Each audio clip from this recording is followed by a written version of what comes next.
This conference will now be recorded. Pretty good. Good morning, everyone, and good afternoon, everyone. So whoever are in India, good afternoon to you, and whoever are in Germany, good morning, and whoever are in US, I don't know which time zone you are, so take my greetings. So today we will talk about CVs. As usual, I will just introduce myself a bit and also the network. I mean, people who have joined before, please bear with me. It's again boring slides, 2 slides, but then we will directly jump on to the CV and cover letters.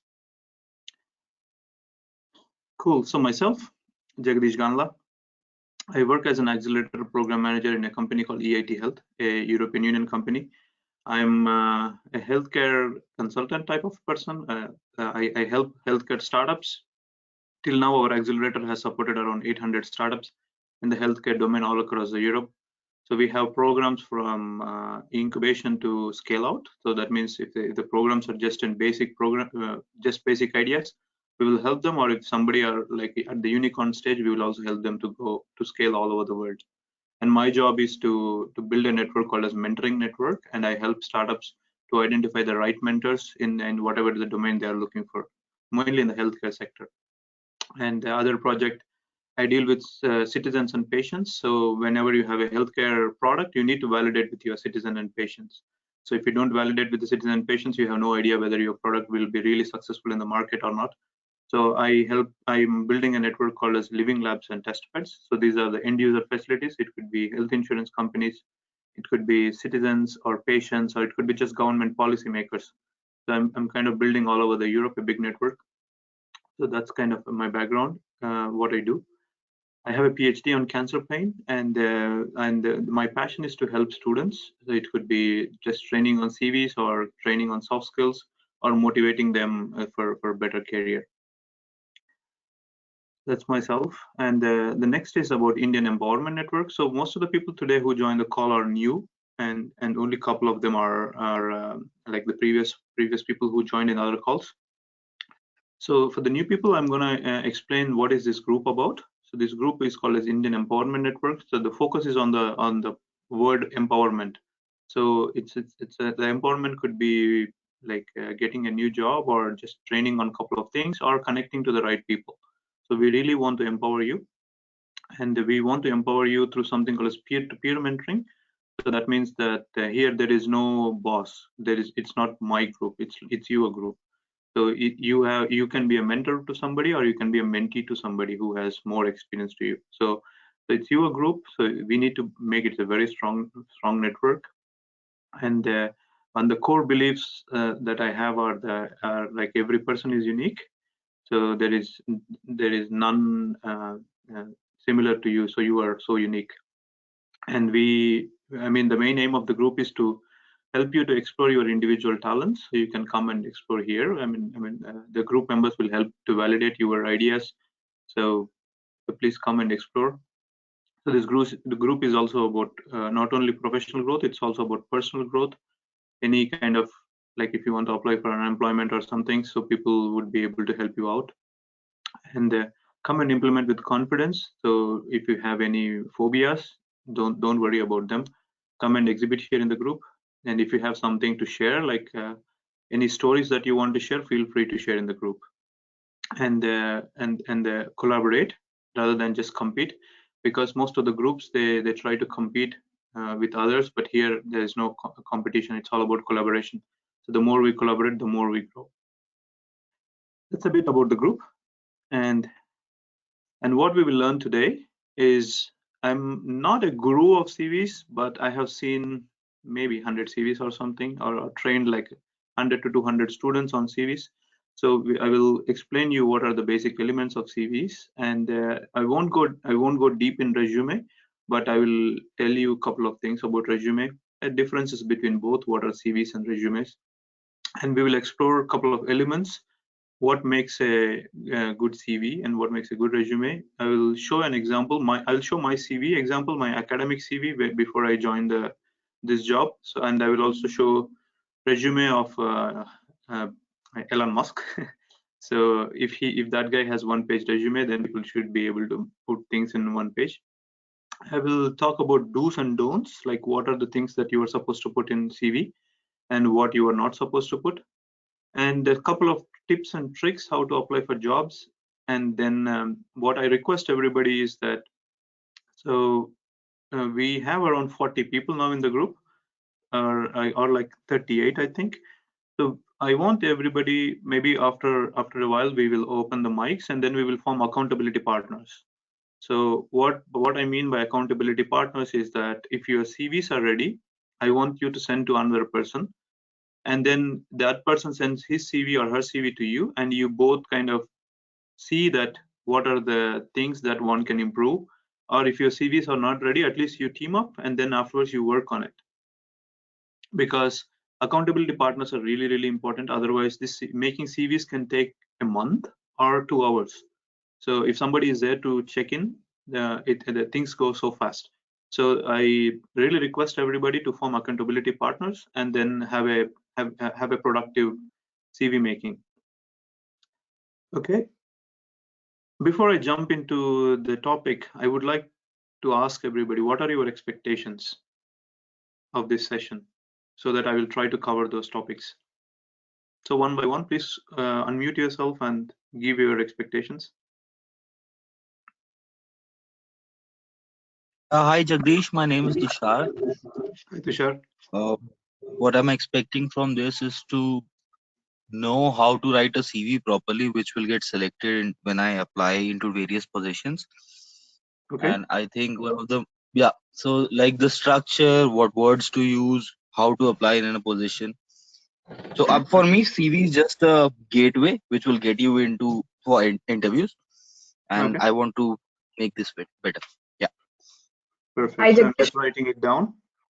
So that after the session, I would like to recheck with you to see if I covered or not. Hi Jagdeesh, this is Deepak here. Hi Deepak. I just wish to understand what these German employers expect in our CVs, so that they, just don't discard our CVs because of language skills and pick because of CV look and feel and technical skills. Thank you. Okay.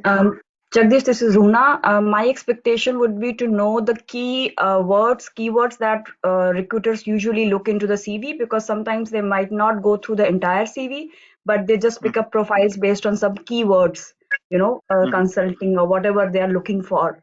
Just an example. So I'm looking for such keywords that we should highlight in our CVs to be picked up easily instead of them going through the entire all the time.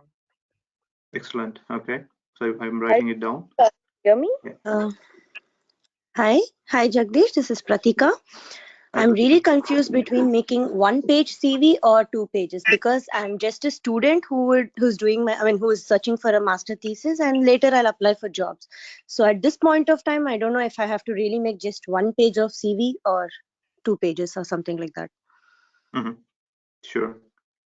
Jagdish, I have the same. Sorry to interrupt you. I have the same question regarding with the Pratika. Like, I am also the master student, but I had 6 years of experience, so I have enough to write in the CV. So could you just tell me about that in brief? Because what are the keywords I need to write it down, or it is 1 page or 2 page? Because I have have to return it down, because got many projects and all those things. So that's it from my side. Nice. Okay. Hi Jagdeesh, Diksha here. Hi Diksha.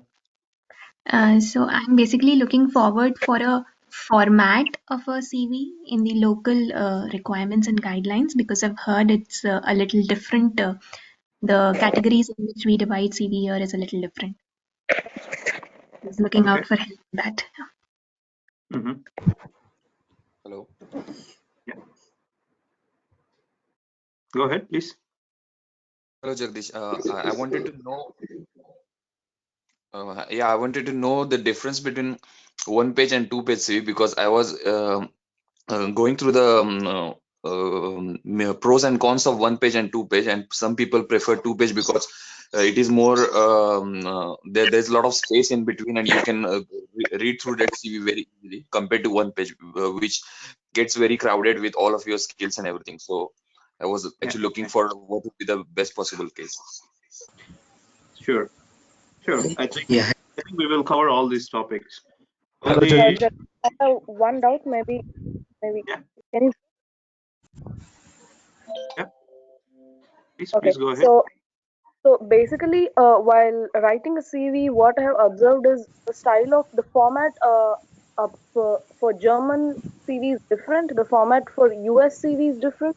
The format used in India is different, and in Germany. So basically, I am a master student in Germany, and there are a lot of things which we need to follow while writing a CV. And most of the time, I have observed that the CV gets rejected because of the minor spelling mistakes or the format. So the German is a bit more rigid when compared to India or something like that. So I would want you to explain more about what German recruiters would expect, because not in general for US, for India, and for Germany, but I would want you to focus more on different types, that is the different style of US, or the different style which is opted in Germany and the style in India or whatsoever. Cool. Hi Jagadeesh, this is Leela. I Hi, would Leela. like to add a point that was not covered. I prepared my CV and I checked others, but when I like someone's, I don't know what website or pattern they have used to make it, because those are PDFs. I can't edit and make it myself. So I would like to also know if there are any platforms or sources of what people use when they prepare their CV. Sure. Thanks. I also want. Yeah. Hello, Jagdish. I want to know the language which we use to write the CV, because I have got some recommendations from my friends like the language. If if German language is used, there is more chance of getting recruited compared to English language, and also the format which we use in the CV. Hi Jagdish, Mohin here. So Yeah. I have around 14 years of experience, and I am currently working in India. I have a job seeker visa, and I have applied to multiple jobs, but I don't get response from them. So just wanted to know what can be the like preferred CV or resume, because in India my resume is around 6 to 7 page with all my work experience and project. But when I apply to German companies, they prefer a smaller one. Just wanted to get an idea about that. Hi Jagdish. Hi. Happy wedding anniversary. Thank you. And you need to remember that you need to correct my CV as well. Okay? Sure. This is your wife speaking. Hey, Deepthi. Yeah, okay, sure. Hello, Jagdish. When you have family in your call, yeah. Okay. I am a fresher and I am studying now masters. So I want to know about the CV, like which things if we put, it will be highlighted as a fresher. Sure. Not putting fresher is a big thing. Yeah. Hi Jagdish, this is Runa again. Just one more point. If time permits, if we can also talk a bit about cover letter, because a lot of job requires cover letter as a mandatory input apart from CV and resume. So I think that would also help. At least based on my experience, I've found cover letter is quite critical for some application. Yeah. I think that's enough. So I kind of gathered all the points. I will, after finishing my talks, most of the points they will be automatically clarified for you, but otherwise we will get in detail of each and every point. Only thing that the disclaimer I want to make is that I do not have any template for German CVs. So what I'm going to show is English CV itself, and then the German will be just normally it will be just translated. So it's the same structure what we use for English CVs. It will be the same for German as well. Only thing is it will be Lebenslauf, and things will be arranged in different way. Okay. So my apologies for not showing any German CV examples because I don't have any. I will only show the English format, but you can change that into Germans. And I'm sure there are many people in the group who wants to help out with the German CVs. Yesterday I had a call with Sandeep, who wants to take a class on the German CVs and other things. So you just hang on there. You will definitely get help there. Okay, so let's jump into the topics now. Thanks for showing your expectations. So I want to actually talk a bit more about the mindset of making CVs. So people normally they have a lot of experience, And the problem is they don't make proper CVs. There are a lot of spelling mistakes. They do not know proper format. They don't even know what to put, what not to put. And or the professional the pictures, they take it with a mobile phone and put it there, and they don't even look professional. I want to bring this mindset to you, to install in you. Like CV is something, it's like you are your own sculptor. And I put this picture which aptly depicts that you have a power-packed experience or kind of academic academic degrees and everything, and it's kind of wrapped with your ignorance or laziness, I would say, or not lacking proper tools. So come into this mindset as a sculpture, and you sculpt a beautiful document. And when you need to sculpt, when I say sculpt, that means it takes patience, it takes time, it takes really like thinking out of the box, like what works and what doesn't work. And I know some of my friends, they have so much of experience, they dump everything in their CVs, and nobody would like even to see with their eyes, that because it's so much. And when you ask them, they're so arrogant, and they say like, oh, I'm so experienced and I don't need to clean up all these things. No, it's not like that. You need to, it's a beautiful document and you need to make it. So whoever, I mean, firstly, thank you all for joining this call. So install this kind of add-on in your brain, that it's a sculptor thing, that you need to really put efforts to make a good document, because that's the only document which shows that who you are. And otherwise people don't know who you are and what you are. So everybody are like a genius, and put out that genius in the form of a document. Okay, so whenever you are making your CV, go with this attitude of being an artist. So how you can bring a beautiful piece of document outside. So it's really important. Otherwise, most of the people, they do it very vaguely, and afterwards they tell that, oh, none of my interviews are being selected. Like, how much time did you put on your CV? No, they just use one kind of document some of their friends or relatives or some consultancy company created, and afterwards they don't even look at it, and they keep on sending it like hundreds and hundreds of companies. But no, please don't do that. Like, take your document, take time, because that's the only place that people get to know you. Okay, have an artist mind and be a sculptor for your own document. Okay, so what is a CV? So CV is a Latin term. It's called curriculum vitae, which means course of life. So from your life, what have you done?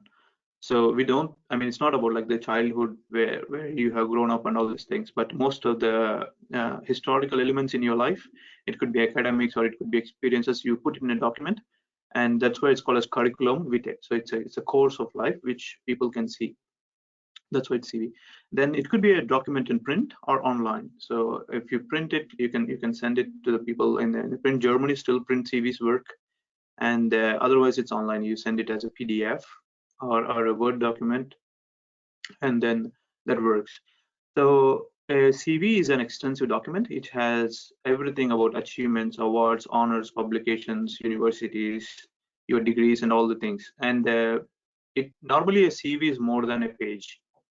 So now people ask, like, should I make 1-page CV or 2-page CV? So whenever you call a CV, it's not 1 page.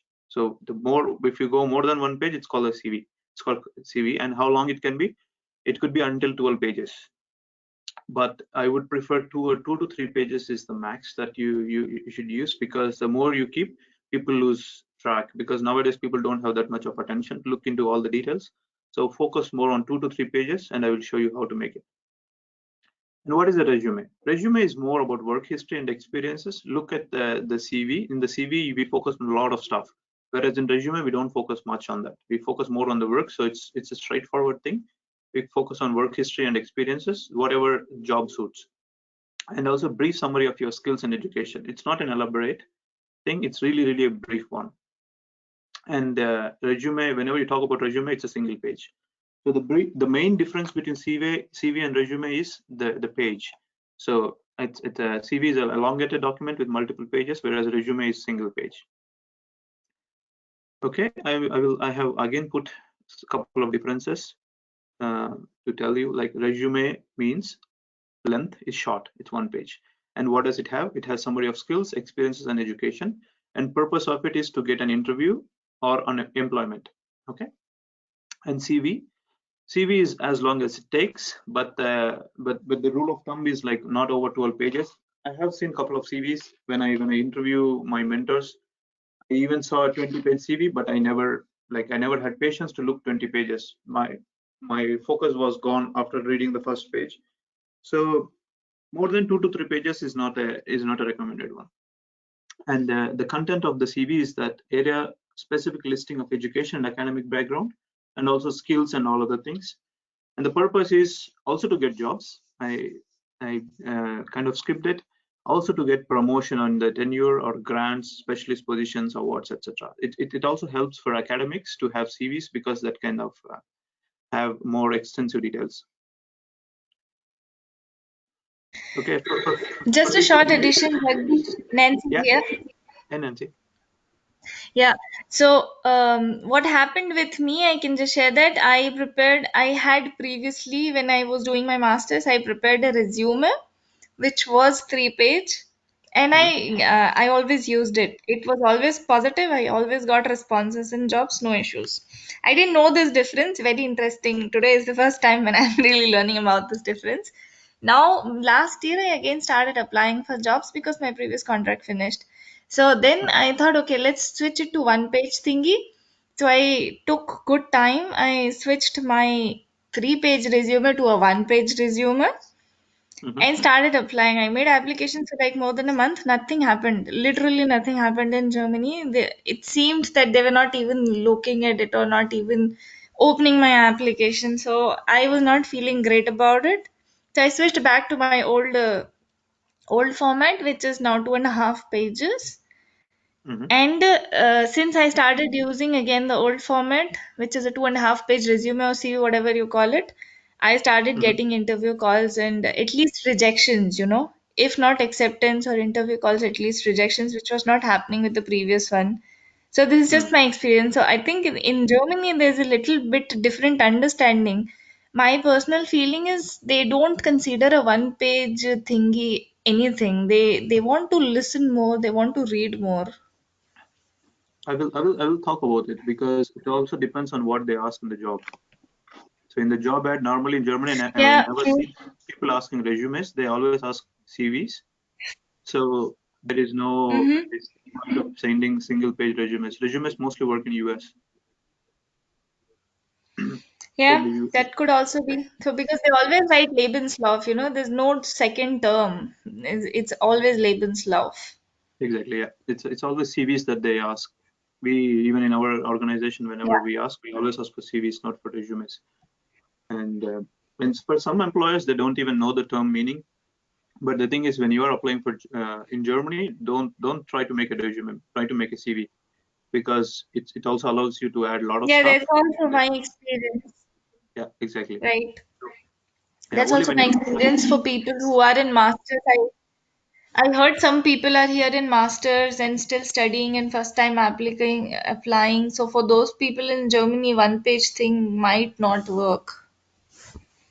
You can't say 1-page may not work. Carry on. It's about the key terms, keywords. That's what you. Okay, let's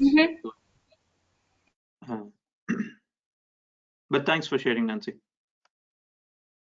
Okay, so this is where I put I know that this thing will pop up. So one size doesn't fit at all. So it could be some people need resumes, some people need CVs. So you need to look at the job ads, what they're looking for, and always look, if they're asking for CV, then you are in a safe hands. If they are asking for resume, you need to constrict the data. And mostly US companies, they look for resumes. Okay, and so what is the purpose of CV and resume? I mean, why should we make it? So these are the couple of answers that I got. So to inform the employer about your education, work experience, skills, capabilities, accolades, and interest. So to basically tell the employer that you are ready for taking up the challenge by showing all your existing skills or what you have performed before. To basically sell yourself. I mean, you are a salesman going out for asking a job, to sell yourself and persuade the employer to at least invite you for an interview. So CV is the first step, and afterwards interviews. So once interview is done, afterwards nobody checks your CV. And it's a documented proof to show you are a right fit. So it's really a document that you send, and with everything kind of verified and validated by you, because it's your thing, and then you send this document to basically tell that employer that you are the right fit. And when to use a CV resume, as we discussed, and thanks to Nancy for picking up this topic, it really depends on the job ad. So what they are asking for, go for whatever they ask. I mean, there is no wrong in sending resume when they ask for a job, but the thing is, you should be able to put all the necessary things that the employer is looking for. It could be like if somebody is looking for an internship, and see what kind of internship that it's been advertised, and so that your resume has all the elements that they are looking for. Okay, so it's not about CV or resume, it's about what elements you put in your document so that they can pick it up. It could be terms, it could be the words if HR is looking, or it could be if it's not HR, if it's still manual, that that the employer itself will take care, show that how you are kind of fit for the position.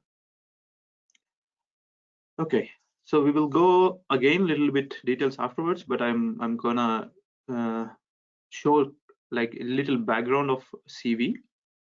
So what are the elements of a CV?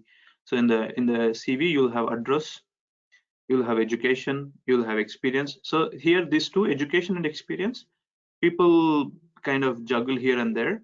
I mean, I don't feel it as a problem, but if there is a German serious recruiter, their eyes are so much kind of acclimatized to see education and experience, not the experience and education.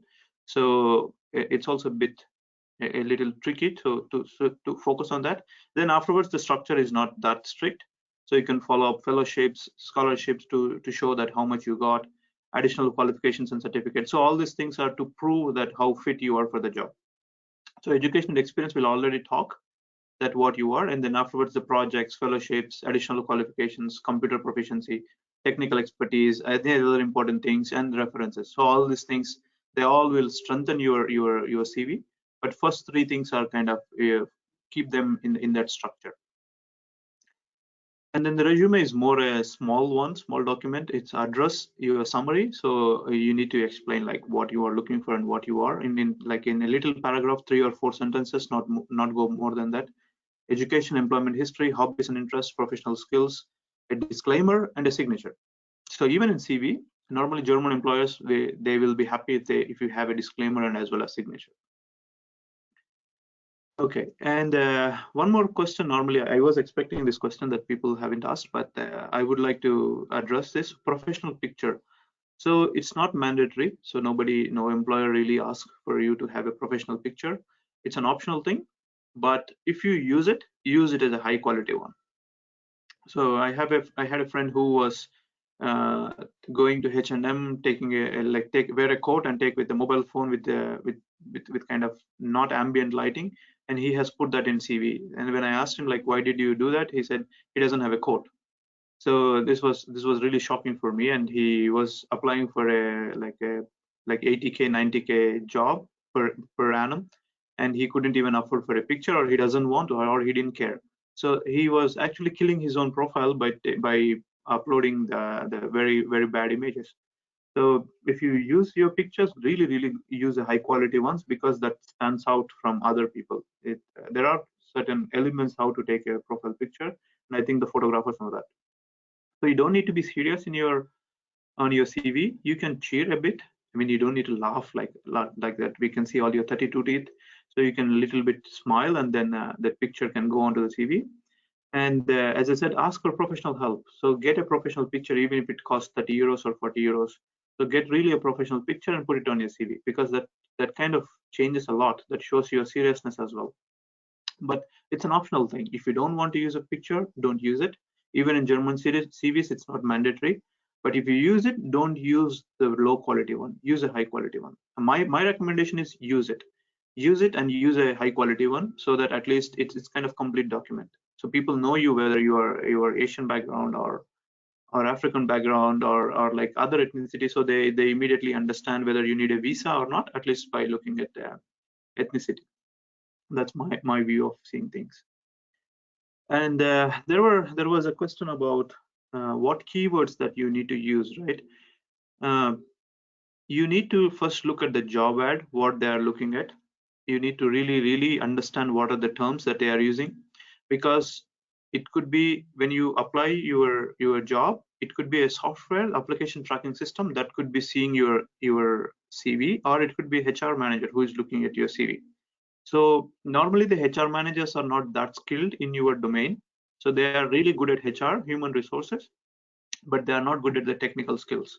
So what they do is that they really look at what is advertised thing and what is in your CV. It has to be copy paste. You know, they don't have the brains to think that, oh man, this is Python. Maybe it's also it is called as something else. So for example, machine learning and artificial intelligence, they could be more or less same, or the people who know this, or could be they would be knowing other technique. But the thing is, HR will look like, oh, if it is machine learning is written here, it has to be machine learning. You know, so these are the words, and there are some, if you use ATS, if they're using application tracking system, sometimes machine learning and artificial intelligence will be picked up. So we call that as ontology, that there are kind of synonyms that the application tracking system can be used. And I haven't put that software here. Otherwise, what you can do is that you could gather like 20 or 30 of the jobs that you are applying, gather all the data. So what I mean is that, like, take a Word file, put all the job ads there, collect the words, and do a word cloud kind of thing. There are these softwares I can look later and tell you. So when you do this, all the important words will come out. It comes like a cloud, and then pick up those words and put in your CV. It's really important to put the terms in the CV, because if the machine is looking at it or the HR is looking at it, there is no way going around the words. Keywords are so important. I'm stressing it a lot, because the people, it's not about experience. You may have experience, but the thing is, you need to have keywords as well in your CV, because if you are applying for open positions, and when you apply for open positions, you are competing with thousands and thousands of people. Your friend could be competing with you, or whole your college batchmates could be competing with you. So it has to be really, pop out every element what they are asking in the job ad. It has to be in the CV. So it's not that difficult. You focus, I mean, when you really seriously apply for a job, you will focus on these things. But when you randomly apply 600-700 jobs, you won't focus on this. So my suggestion is to really look at the job ads properly, or otherwise in one of the exercises, what we did was that we wrote ourselves a job ad. So you put yourself in the recruiter shoes and see what they will be looking at. So instead of applying, you put you are now a recruiter, and see like what would you like to see in a CV. So really understand the recruitment process. So the recruitment process, like if it is an open position, it's a lengthy process. So you have a lot of people applying, and especially when you are competing with Indians and all over the world, you have hundreds and thousands are applying. So you are not applying in a narrow corner only you, but there are many people who are applying. So especially in the software, I think many of you are software here in the call, and in the software profession, that you are in a big competition. So understand the recruitment process, how it works. We will also a little bit touch about networking later. I already gave a talk about networking, but if we forget about networking, but if we focus strictly on the proper application process, these are the things that you need to focus on. Keywords are really important. If they ask 11 years of experience, you should have 11 years of experience, or you should have more. Okay, or if they ask as I said, a machine learning, put machine learning as such. Even if you are pro in something, you can explain that in later, but that machine learning word is so important. Cool. And there are also not strict formats, so you can be creative as well. There are video CVs, so you can based on the employer that you are applying, you can send a video CV. So instead of sending a document, you can read yourself, like put a tie and coat on like a suit, go in front of the camera and explain yourself, like what is your what kind of grades you got, what was your experience, and what kind of voluntary services you did, and what kind of fellowships you have. You can make a small video and send it. People consider it as a advantage, actually, because it kind of they understand your interview style. They understand what kind of accent you have, and what kind of caliber you have, and how confident you have. So this is also a creative way of sending CVs. I saw a couple of video CVs and I'm like actually super impressed by them. There are also audio CVs, so you can send audio CVs that you can record, test an audio, not only video, and you send it. It's not so popular, but the thing is that it's kind of being creative. Sometimes if you want to pop out from 1,000 CVs, you can try an experiment by sending these things. I'm sure you, at least the HR will consider you. And there are some graphic CVs as well. If you're a graphic designer, or if you're doing in some kind of special skill, if you can show that in your CV, I would recommend you to show it, because they understand immediately.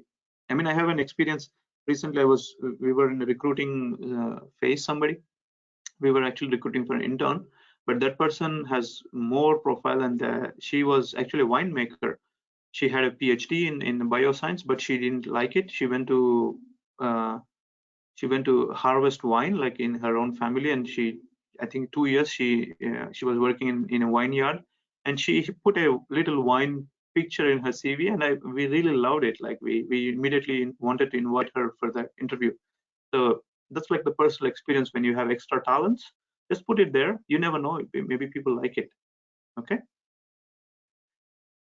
And so it's your CV. So first understand, it's your CV. Nobody is going to judge it, or nobody is going to come and correct it. So you are your own boss. It's the only time it's all about you. So whenever you are making this document, go into this attitude. It's your thing. It's your thing. So it's all about how you express.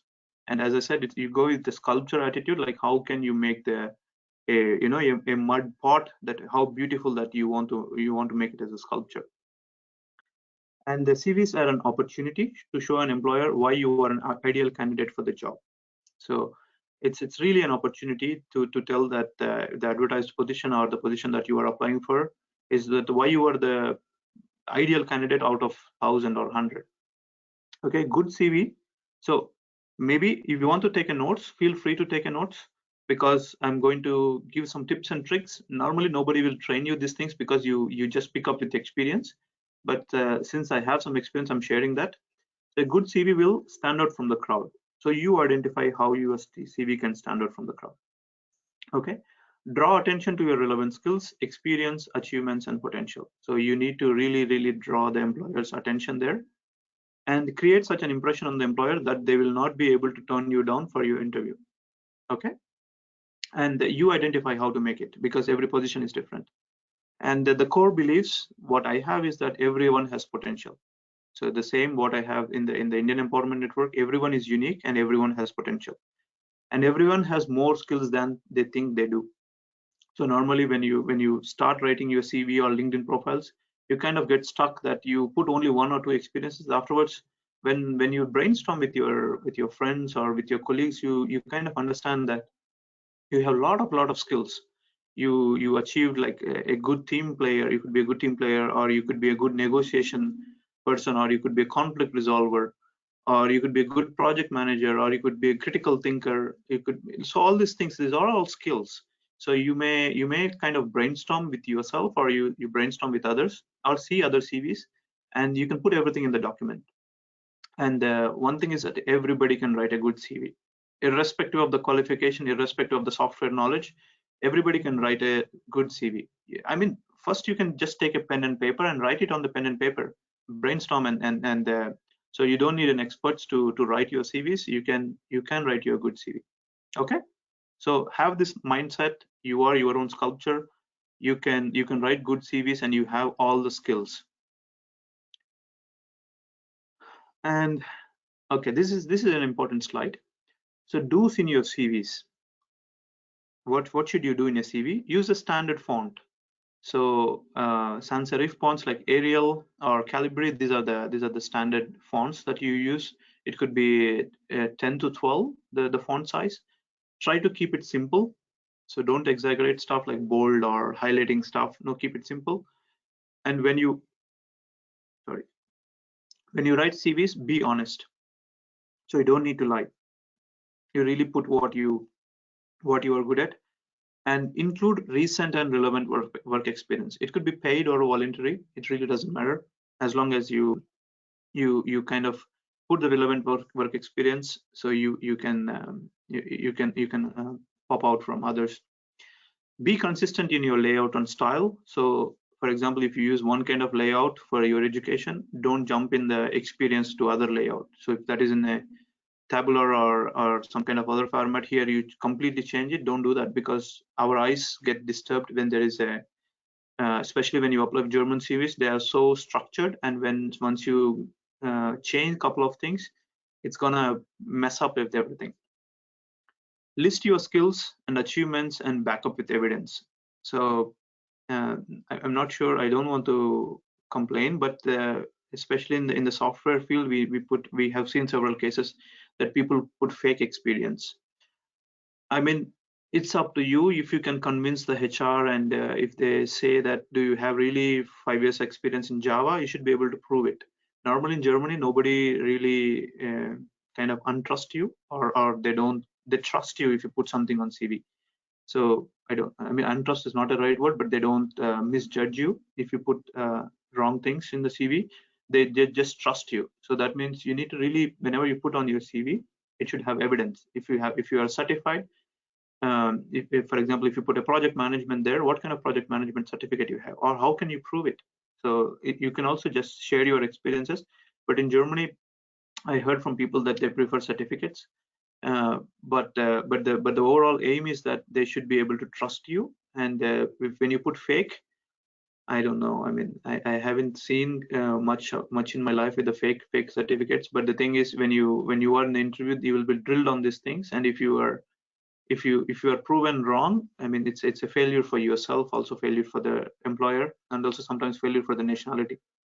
Because I have, in my PhD, one of the professor used to come to me and said, like, why do Indians apply so many positions? Like, I'm getting a lot of PhD positions from IIT Bombay, IIT Madras. It's the same application, different student. They don't even check, and they don't have qualifications. They say that they know something called mass spectrometry, but when you ask them, they don't even know proper definition of it. Why do they put it? So this kind of things I have experience, and so my lesson for you is that put something which you are really good at it. If you can't explain what you put on your CV, please don't put it, because in the end you won't be selected. It's useless. Even after selecting, they may fire you in their probation period, something called probe site.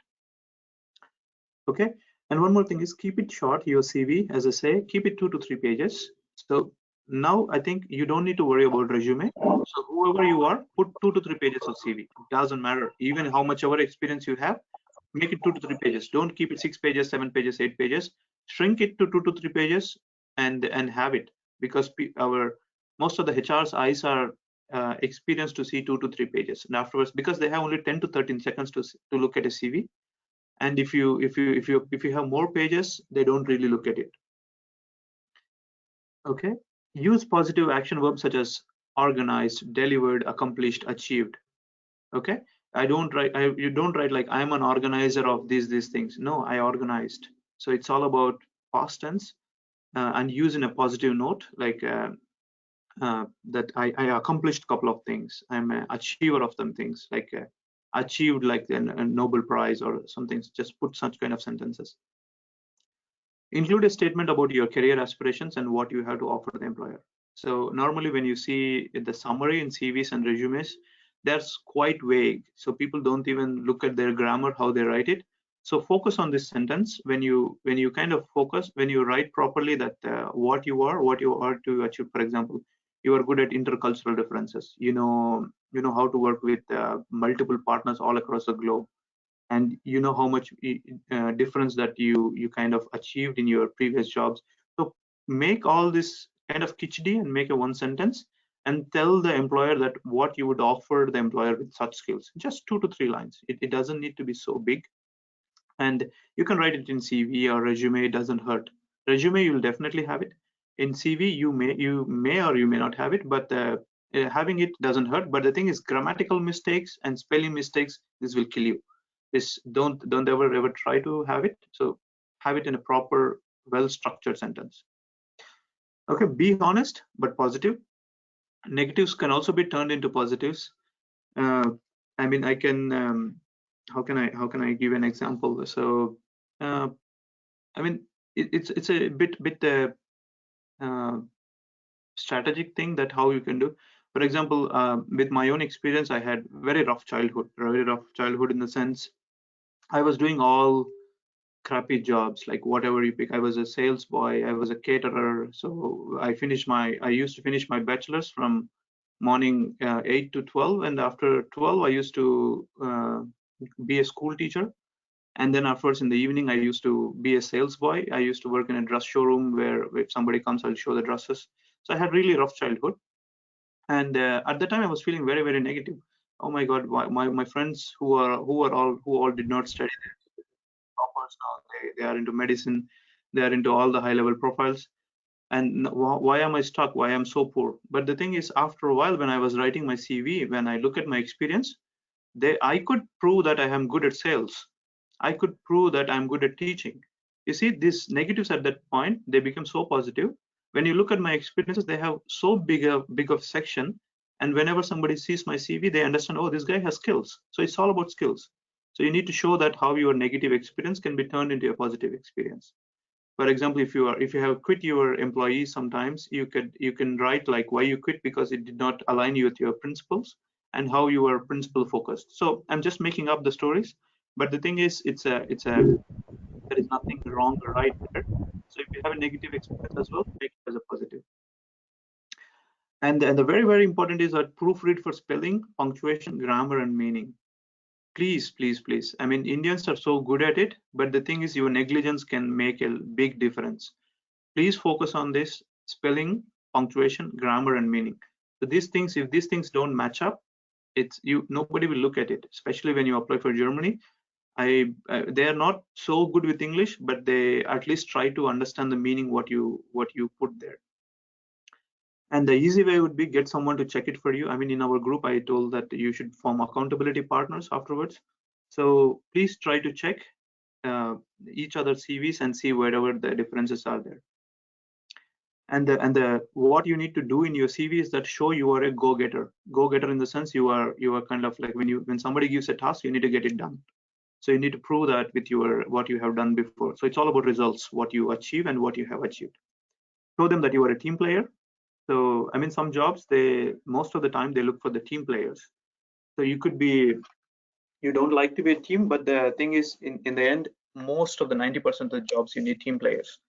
And you are like result and process oriented. So you need to, if somebody gives a job, you need to get results, because sometimes you are just stuck in the process. So you will be like, what to say, you are busy, but for what if you don't get results? And process oriented. So if you don't follow process, especially when there is compliance factor, audit, and everything, so you need to be process oriented. Like if you need to be accountable for every penny that people are spending on you, and especially with the projects, when you deal with the bigger projects, you will be dealing with the clients and everything. So show them all these things: how you are a go-getter, how you are a team player, how you are result oriented and process oriented. Okay, these are the do's. This is Alpana. Just one practical tip on this for your proofreading. In MS Word, you have this icon of a paragraph. If you click that, I think it's important you do it, or especially for proofreading, even for spacing and things like that, because when you convert a word to PDF, sometimes it gets distorted. So Thanks, Alpana. Excellent. Cool. yeah, thanks. Perfect. Yeah. So can you repeat it again? Sorry to interrupt you. So Can you repeat it again?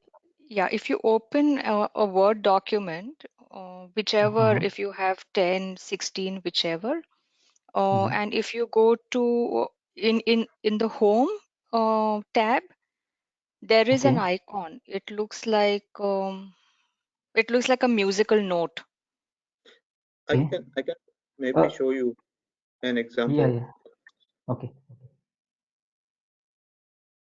So I'm just drafting something, how to find a mentor. Actually, Alpana's question itself in the previous thing. Yeah. This You is can the one, send right, a snip. Yeah, You that can send one, a snip. right. Okay. The one. That's great. Because that That's great. also Thank you. gives you spacing. It's important that you have 2 spaces after a sentence. Your enter has to be the same across the document. But when you convert it to PDF, turn that off and convert it.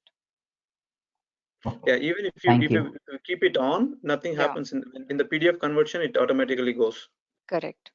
Yeah. Thanks, Alpana. Thank you. Cool. So let's jump into don'ts in CVs. So please please focus here.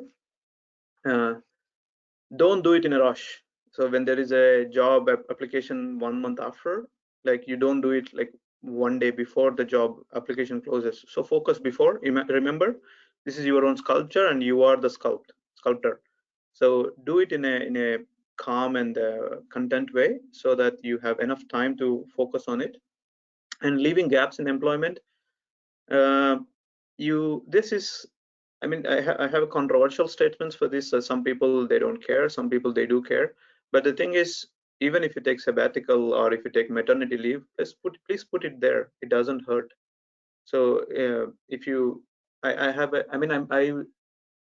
so when I talk, I actually combine the knowledge of startups with whom I meet, and also I talk about the employer and then the proper job. So in terms of startups, if somebody sees that there is a gap in 1 year, and if they say that they tried to do something on their own, and we call them actually gold dust in the sense they try to kind of question their status quo.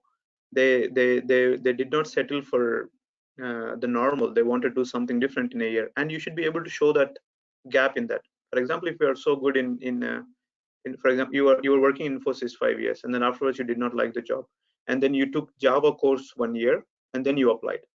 So in that 1 year, normally in the experience section, it comes empty. But the thing is, in the other section, you should be able to show that how you wanted Java and how you learned Java.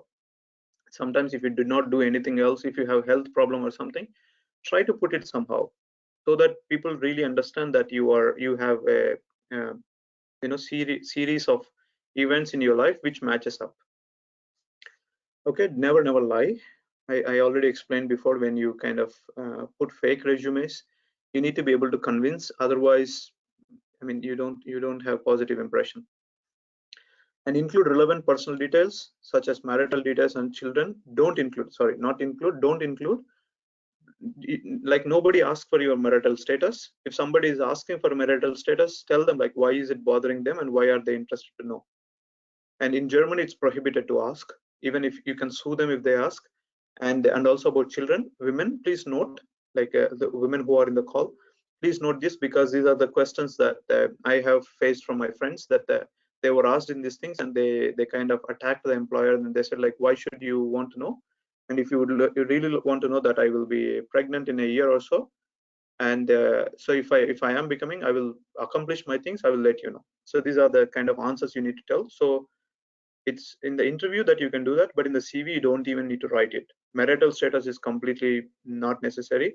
And Indian CVs I saw many times that they put in Germany, it's not necessary. Okay. Oh, this is Alpana. One question, is date of birth required? Because what I'm hearing is that it's needed. I just wanted to confirm. Normally not needed. Okay. Because your experiences will add up. Okay. Thanks. In Germany, I mean, at least in academia, we have something called a Stufe. So in the Stufe, we enter the chain of employment with Stufe 1, Stufe 2, Stufe 3, Stufe 4, and that counts up with experience, not with the age. So with the Stufes, you have salary increase, and it's all about how much experience you have, not about how much age you have. I mean, maybe for young companies it may matter, but the old companies, it really doesn't matter. Nobody asks for age. Only in the Indian government employee companies they ask. Okay, thanks. I mean, it's my view, Alpana.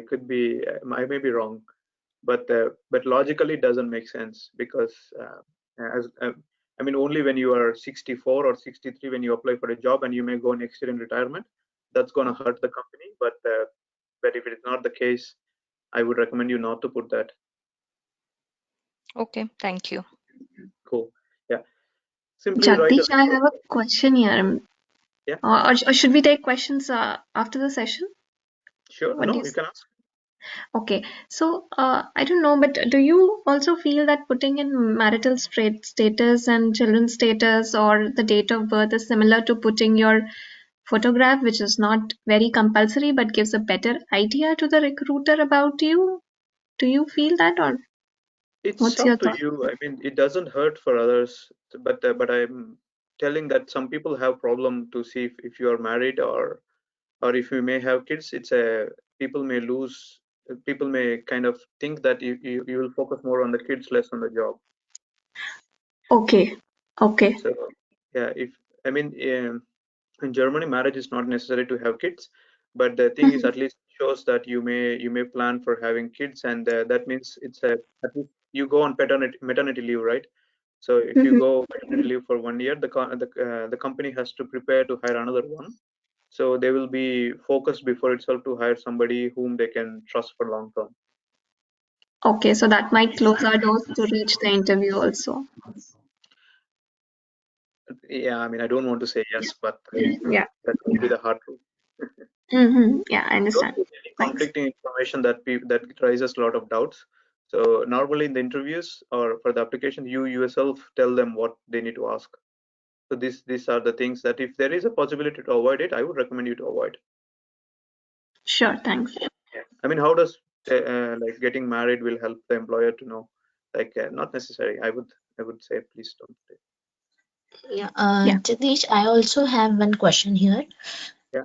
Pratima here. So, what about the how to put in the visa status? As in, some job openings specifically mention that you should have a valid working visa, and like how to put in that in the CV, or does it need to be put in the CV? I will show you. I'll show you my CV example. I have an academic CV, like made it like 2 years back. I just and visa status is very important, and I put in other slides like what to put. Okay, sure. So the don'ts are like don't simply write a list of duties under work experience. Remember, you are selling yourself, so don't vaguely put the things. And use flashy or large font. So it again goes to the format and layout. Don't put this kind of things. So very important, these things, like somebody will be normally highlighting stuff and all these things. Please don't do that. So simplicity is the one that wins. The important thing to remember is that this is the first impression an employer will have about you. So focus on that. So the document will show you like what kind of person you are. It is your marketing brochure through which you are trying to sell yourself. So it's like a marketing brochure. If you are selling a product, you will have a marketing brochure or presentation about yourself, right? So the CV is exactly the same. So you are basically selling yourself, and then the CV is a document for that. And sorry, go ahead. No, please ask. No, I just want to give an input here. So simply writing a list of duties under work experience. So Jagdish, as you rightly said, I think I've seen a lot of CVs and interviewed people. So when you say organize something, you also have to, in that sentence, mention the outcome, because just organizing something, so what is the action and what was the outcome? Even if there was no outcome, there has to be an end to that. It has to be a complete sentence in itself. Exactly. Awesome. Thanks for the tip. Yeah, so in the end, CV, the experiences are all about results. So you need to tell like what are the resources and what are the results that you get it. For example, you accomplished a project in 3 months that used to take 6 months, you need to put there. And if you organize a conference, you were supposed to expect like 100 people, but 300 came because of your organizing skills, you put it there. So it's all about selling yourself, like how much you polish things so that people understand. So complete in a single sentence, as Alpana said, and tell like what are the results that you achieved. And the last sentence here is that there is no single way to write a CV. So as I said, you can be creative, you can write your own things, but the thing is, it has to be structured and presented as within your basic framework. So don't like hyper invent stuff, but have basic structure and the framework. But you can kind of innovate a little bit of stuff there. Okay, some tips for a good CV. And Leela asked a question like what kind of softwares people can use. I do not know many other softwares. People use Word document, and the other one is Adobe InDesign. So Adobe InDesign has a beautiful format to make brochures or CVs. So I would say you can use this one. And I also saw a CV, somebody used MATLAB to make a CV. And I'm not a programmer, so I have no clue. But that guy said they use a MATLAB to make a CV, and I was like, oh wow. But it's also a way to express that they're good in that skill. So you can apply your own talent. But Also, I InDesign want to Also, I want to add that you can use LaTeX for, if you're good at programming, you can use LaTeX for CV. It's a good software. Excellent. Okay. Also, there are lots of online tools available like Canva, and you can just Google it, online CV making tools, which will help you. If you are not good at programming, these are mostly drag and drops, and you can organize your CV according to that. Super. If you don't mind, can you just put it down on the chat section, so it's better to everyone can understand what exactly. Okay. Yeah. Can you please put the chat? Yeah. Okay. Super. And can somebody think what is KISS? It's not the KISS what you think. We normally tell the startup this. Keep it short and simple. Awesome. Excellent. Keep it short and simple, and it's also keep it stupid simple. We normally tell startups when they are pitching their products, kiss your grandma. That's a sentence we say. So that means like keep it stupid simple, that even your grandmother can understand your project. So even here it applies that keep your CV stupid simple. So don't exaggerate stuff. Keep it simple. So the simple things are actually the hardest things, and they win stuff. Keep it clear, well organized, and logical. So don't jump from like in 2012 I did this, and in 2019 I did this, and then 2009 I did this. So keep it in a logical way. Okay, and keep it concise, relevant, and necessary. So I also put in the bracket remove junk. So based on the job you are applying for, look what could be the junk and remove the junk. So complete the things, whatever things you need in your CV, complete it. Don't leave them incomplete things. So make it really complete sentences, and so that people at least understand. You can put bullets, but the thing is, it's at least complete. People get meaning out of it. Keep it consistent. Don't mix up styles and fonts. So this.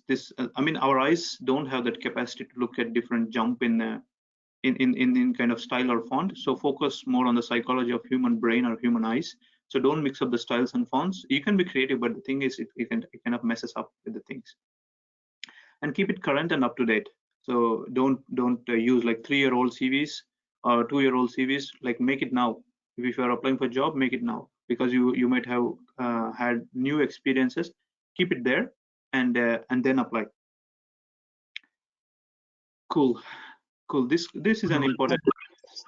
One more point which I would like to add on that is, as you said that there are different jobs and different keywords for all the jobs, it would be better if you can look at the job description, add those keywords in your CV while applying for separate jobs, and doing the same for your cover letters. It is going to be a hard task, but it is going to make sure that your CV is basically going through the ATS system if you have the keywords, because most of the corporates which are working right now use an ATS system, like even startups. Yeah, excellent. Please keep that in mind. It's a very valuable tip, because most of the people don't even know that ATS exists, and the 50% of the people doesn't know that you need to use keywords. They will be thinking I'm very experienced and I fit to the job, but unfortunately you don't. So it's not about your experience. It's not about how much you have. It's about what your document says. Okay, and so some people who want to take notes, feel free to take notes. What should be there on a CV? Start with the contact information. You need to put your email address. You need to put your full name, a permanent mailing address. So you need to put your could be a home address, Indian address, or somewhere where you stay, an email address that won't expire. So for example, if you're working in a company now and you use that email address for the job, and you lose your job, and if the employer sends you an email, and you are doomed, like you don't get the email. So put a current put an email address. For example, if you have a Gmail address or some kind of address, you can put your company address, but the thing is, you can drop it down and say like primary contact, and then put your Gmail address, so that people understand that you are working in an official company. So that's why you have official email address, but you prefer to have personal email address, so you can put both. And also put current the phone numbers that don't expire. If they want to call you, and if you are changing numbers from this country to that country, so have some numbers that are kind of constant. And somebody asked about nationality and visa status, right? So you need to put that. And it's very, very important, because some companies, they don't have capacity to provide you all the necessary documents for visa statuses, because they just don't have secretaries or finance personnel or HR personnel who will make these documents for you. So that's why you have to put your nationality and visa status. And you can put education, honors, awards, professional experience. Professional experience is about employment. Publications, presentations, extracurricular and voluntary experiences. Jagdish, Yeah. sorry to interrupt. Under which section we have to mention this visa status or nationality, whatever it may be? I can show you an example. It could be in the base. So if you have your name, address, email, and this all could be very simple little. You know, when you write a letter, you write like to Mr. So and so. For example, if you write a letter to me, then you write to the No, address and all these I'm things. just asking. It should be in the top page of the resume, or It has to be in is the there top page. any? It has to be on the top. Okay, fine. Thank you. Yeah, sure. And professional affiliations, professional activities. If you have any research experience, put it there. Or if you did any kind of research, you can put it there. And any other qualifications, even references, everything has to go in this structure. Okay, so I think those are the kind of basic background of the CV. Let's a bit jump into some kind of things about applying to a job. So whenever you are applying for the job, so when people say they applied 600, 800 jobs, my main guess is that they are applying so bluntly. So they are applying so randomly. They make one CV and one cover letter. They just change them. But unfortunately, as you see the 8%, there are people that know like how they don't even their somebody for it could be just a random large chance. So when you apply for a job, your CV to each position you at least take hours to really see whether your job really, whether this job if your profile really fit your. So Jagadeesh, thing in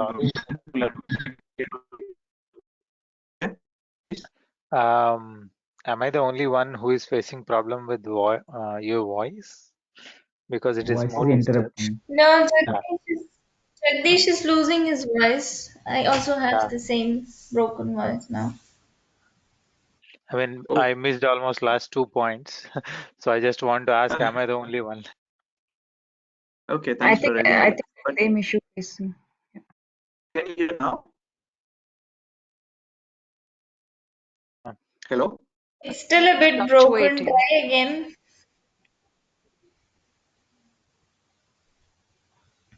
What because I put okay, what to do? It's now the laptop near Sorry to say, it's still the same. Maybe you can or reconnect the microphone or switch off on.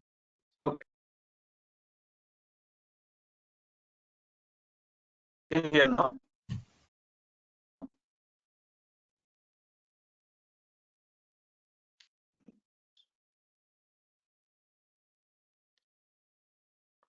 I have good internet connection. And now it is fine. Maybe you can continue so that. We heard it. We heard it. Okay. Okay, super. Thanks for the feedback, because I lose track when I present stuff. But thanks, Leela.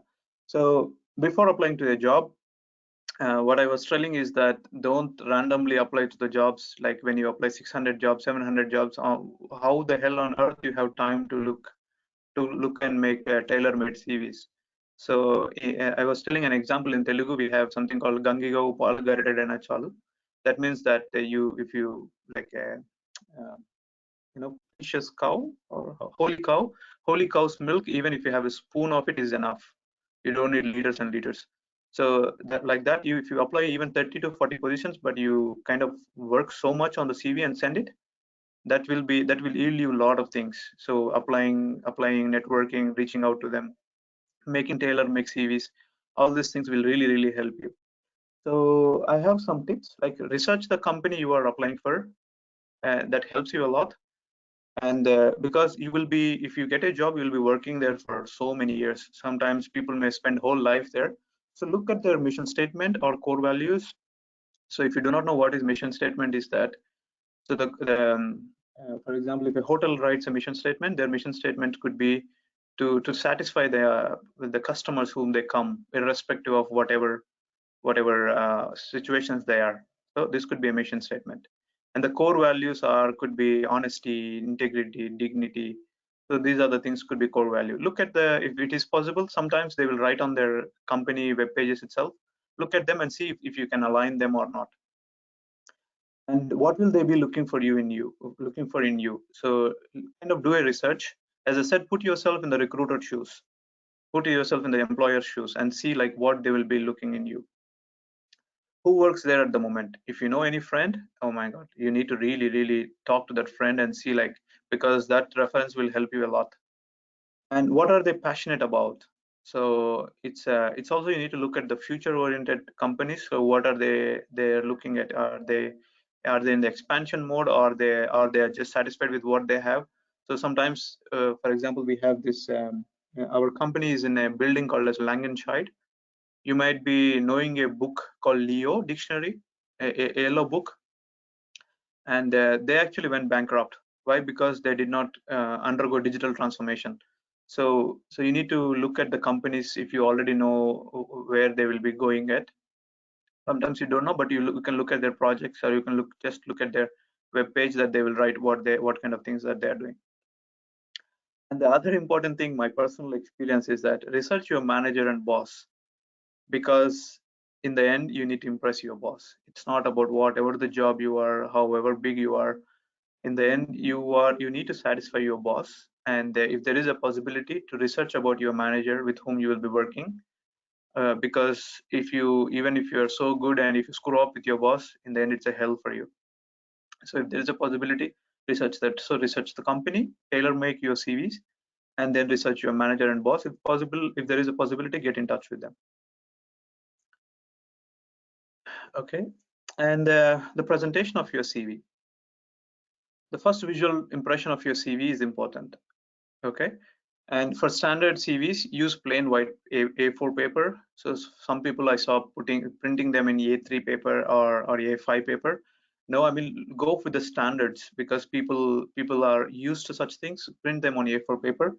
Keep your CV to two sides of the paper. So that also, like, don't print only single-sided. Single-sided, if you print it, put it on two sides. That kind of also gives an impression that it's short and compact. It's like a brain trick. Check your spelling. Please check your spelling and grammar. Use bullet points and bold font, but in moderation. So use bullets, sometimes bold, but use really in moderation. Don't bold everything, because it loses value. Formatting, make sure it's consistent. So don't go multiple fonts and formats. Keep it consistent.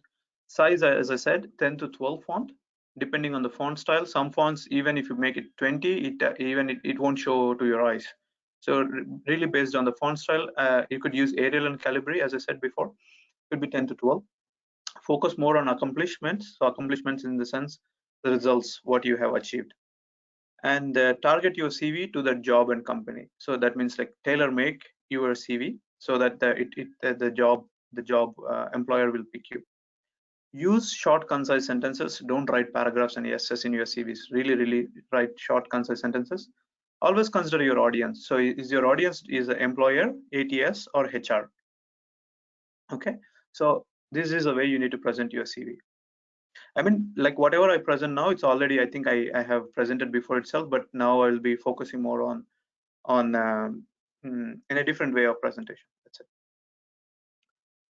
Okay, references. Normally, like, not everyone will have references, because sometimes you will have conflicting boss and who doesn't want to give reference, or who just doesn't want you to lose in the company. That's why they want to stop your growth. So that's why they don't give references. But the thing is, why references are important? If the employer asks, otherwise you don't need to bother about it. What you can do, why references are important, are because references will help to evaluate you as well as your caliber. So when I say you, in the sense, like, how good you are as a team player, how good you are as a as a community player or a result-oriented person. And your caliber in the sense like what did you achieve and all these things. So there could be professional and personal things. Normally when people write the reference letters, you'll see that there is a mix of both. So this person is a very happy person and I'm so happy to work with him. That shows a different way. This person is a go-getter and he like to be independent and do things. So that's a different way. So you need to, normally reference letters will tell all these things. And why reference letters are important is that these people who will be hiring you, they do not know anything about you. So they would like to know from the previous employer how this person has satisfied the previous employer. So that's why these reference letters are important, but don't focus much on that because most of the companies, they don't look for that. Your experiences and your interviews will talk a lot. And normally, ideally, one academic and one of your manager. So why I put academic is that there are also one PhD students in the call. So that's why I put academic. In your case, it could be 2 academic, but in the jobs it could be 2 managers itself, or one could be academic, that you could be your master's guide or something. And always use their official email address. Don't use personal email address because people get a feeling when you use personal email address they could be your friends. So if you need to really have their official email address. I mean, if they don't have official email address, you can't do anything, but if they have official email address, use that. Ask permission from your reference and let them know what positions you have applied for. So don't give a shock for your references that you gave them as reference, and the employer has reached out to them, and they just don't know what to answer. So always inform them that you are applying for so and so positions, and be prepared if there are any calls that they get. You can also put in your CV that references are available on request rather than including all the details if you wish. So it's not mandatory. And the references can be confidential, so you don't need to know what your referees write. So this is a tricky part because they may write negative about you because they just don't want to lose you, or they want to screw your career. And or it could be open letters, so they just give the references to you and you can upload it into your job section. Okay, and someone was asking about cover letters, right? Unfortunately, I don't have much details about cover letters because I haven't prepared. I thought it's only about CVs and resumes, but I just made one page at least to tell you what cover letters are. In the cover letters, normally you need to write like dear so and so, and normally when I see some people like hey, hi, super blunt, like even when you reach out on LinkedIn to people who are the employers, never say hey, hi, these things, like it gives a bad impression, like who are you to say hey or hi. So always write dear. Dear is the best way. You can you can, I mean, you can really write some other ways of where you show your sincerity, but always use dear, and also some solicitation. It could be doctor, if they're a doctor, do a research about it, or it could be Mr. And for women, it's easy way is to use Frau in German, or in English put MS. So don't write Mrs. or Miss because you do not know whether they are Miss or Mrs. So use MS. That kind of tells it could be anything. Okay, that's like the Mr. and MS. These are the safe terminology you can use, and please use dear all the time. Only when you have proper compatibility with that person, when you know them, then go with hi and hey, because these things will give really bad impression, especially in Germany. You may write things for the US people there because it's a so chill attitude there, but in Germany, no, they don't encourage such things. And never send a naked CV. What I mean naked CV is that your CV should be always accompanied by a cover letter, because CV is accomplishments and the cover letter is about telling yourself by you, and also what you like in the job. Because in CVs you can't explain that what you like in the job, what you are telling about the company. So cover letters are the places where you can express. So cover letters doesn't need to be multi-pages. It can be single page, addressing directly to the employer who is hiring. So if for example, if I am hiring, you write like dear Dr. Jagadeesh Kanla, so you can you can directly address me, then you can put my address there. And it could be one simple cover letter, it could be just 2 to 3 paragraphs. It doesn't need to be so big, explaining all your history of life and all the company's history. So make it whatever is relevant. It could be one simple page. I normally recommend people writing simple cover letters because that kind of shows that you see things in so simplified way. And you have any reference, if you have any reference in your company, use that in your cover letter. Tell that this person I know, and like that person have already explained about your company, so that's why I'm applying. That's why use that reference, because that helps you a lot in applying to the job. That's it about cover letter, because as I said, I haven't prepared it much. I should have known before. But anyway, so the take home message is that even if I present cover letter, I can just show that what could be the structure. It could be like 2 to 3 paragraphs explaining what is your background and what you would like to do in the company. So you kind of match both the things, your ambitions, your experiences, and then your future perspective aligning with the company. That's what you put it in a cover letter. And I think this is the last slide I have. So all previous sections, what I told is that it's all about making some documents, but there are other ways of getting jobs. So I already gave a lecture about networking. You can watch a YouTube video. I put a link here. But otherwise, you see that in the Indian Empowerment Network somewhere I posted, or otherwise I also posted it on YouTube. You can just search my name in YouTube. You'll get this networking video there, where I think the caption is like network is your net worth. So you can look that video. It's very, very important, because you are competing with thousands and thousands, but networking will kind of narrow it down, and you will be one of the top applicant when you use networking skill. So how to do networking? I put a couple of points there. Use your contacts from your work experience, like wherever you are working, you ask all your network people to recommend you to a job. Or it could be your course friends, course in the sense that where you studied your master's, bachelor's, or school. You never know, they could be already in the top positions and they will help you out. You could just ask your close friends. Normally we don't ask all these people, we will be applying bluntly to the open positions, but these are the people who can help you out. These are in your close circle.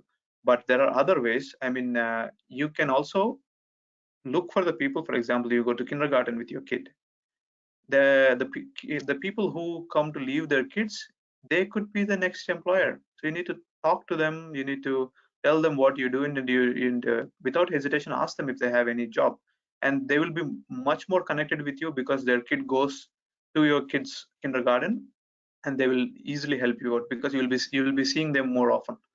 And or otherwise, I mean, I just put supermarket, because you never know, people will just like you in the beginning itself.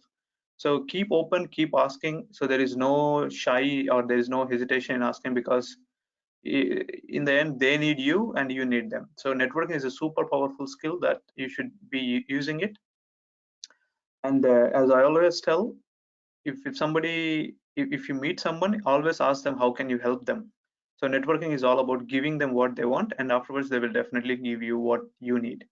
So when you meet people, ask in a different way, that how can you help them, I mean, in the conversation. Then slowly you'll get a rapport with them, and then you can get a job, whatever you want. Use social networking sites such as LinkedIn, Twitter. So Facebook and Instagram, they are not a professional sites. LinkedIn and Twitter is also not that much, but LinkedIn is really professional site. I mean, it's also turning more to be on Facebook side, like likes and comments. But the thing is, LinkedIn is more of a professional connection. Have your good profile on LinkedIn, reach out to people, and see that how you could get job. And attend paid or free in networking classes. Another point, Jagdish, that I would like to add, that most of the companies now, when they hire, especially corporates, they do run background checks, especially if they are hiring for higher positions or mid-level positions. So these background checks also include all your social media profiles, including Facebook, Instagram, Snapchat, or whatever is available online. So they can have a look on the content that you've been writing, on the content that you've been liking, and they can basically judge you on that. So yeah, not only LinkedIn, all of your social media profiles are sort of important. Yeah, thanks for the nice tip. It's so easy to dig into your profile, because if on the LinkedIn, if they have recruiter profile, you don't even recognize that they looked into your profile. They can see all your posts, all your likes and comments, because it's so easy to track on LinkedIn. And if you kind of like putting controversial statements and all these things, so they can immediately judge you. And yeah, clean up all these things when you want to apply for jobs. Or I mean, you need to be active on LinkedIn, but the thing is, be active on something where you would be happy that if the employer looks into that things. Okay, and the networking is always you need to go to events where you'll meet people, and I recommend more going to the paid events rather than free events, because there is a proverb called "there are no free lunches." So if it is just free lunches, if it is free networking events, you may meet proper people or not. But if it is a paid event, you will definitely meet quality people there. So invest. It's an investment on yourself.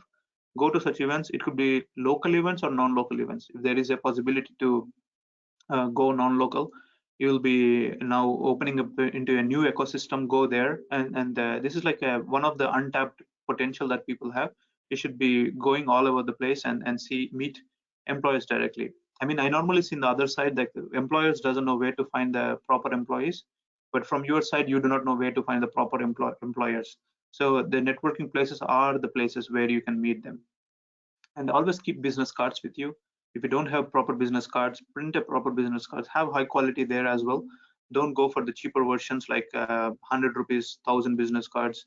It doesn't work. It's somewhere if you present your business card, that should also show how creative you are.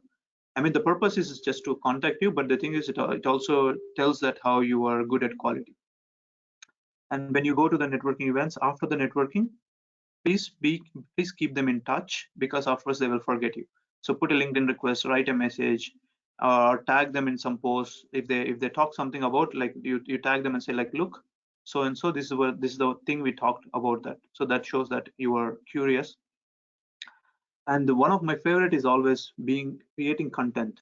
So it could be, if you are a coder, you kind of create some code work that is unique, and then people can access, for example, GitHub or something, so that people know that you are good with the content. Normally we show that we are so good with the programming skills, but the thing is, only our employer knows, the previous employer, that we are good with the programmer skills. How does other people should know? So if you have some kind of app, or if you have some kind of software that you build, so you kind of give access to such kind of content, so that people know that you are a man of, or a woman of content, rather than just talking. And be proactive. Proactive in the sense, for example, you can invite people, that you host an event, and you invite people, even you don't have skill, but you can invite experts and host events, so that shows that you kind of are proactive in doing things and dealing with the things. And then they will get to know that you better, and then when there is a possibility of having a job, and they will immediately hire you. And here is a link for the YouTube. I can post it afterwards as well. I kind of went elaboratively on many of the topics of networking. I would recommend you to watch this one, because it's like 1 hour video or something, and you really learn a lot. Most of the time we are never taught about networking. We kind of reinvent our own wheel. But I would recommend you to watch the video, because I put my all kind of experience there. Just watch it. I mean, there could be other videos about networking. Just watch it and use it as your superpower, because network is your net worth. And I have only 2 slides now. So how can Indian Empowerment Network help you? So if you have any, I mean, the number on Facebook has increased. So we started just a couple of days back. It could be 1 week back or something. Now there are around 320, 330 members. It's growing so nicely, and we are providing valuable content there. We have something called mentorship. So if your CV is not good, please ask some mentors that if they can train you on CVs. And we are hosting regular events there. So most probably you'll get all quality content. So it could be helping you personally or professionally. And if there is something else that you need this network, please ask in the group. There will be a lot of people who would be happy to help. And thanks from my side. So I would recommend you to stay safe, be healthy in this quarantine times, because there's a lot of COVID-19 crisis happening. And also use your quarantine time efficiently. Focus on the skills. Oh, actually, I forgot one thing. I wanted to show you formats of CV and resumes. I just want to show you my CV. Mention some apps for keywords. I will. I need to dig for that. I can show you. Cool. So this is my CV.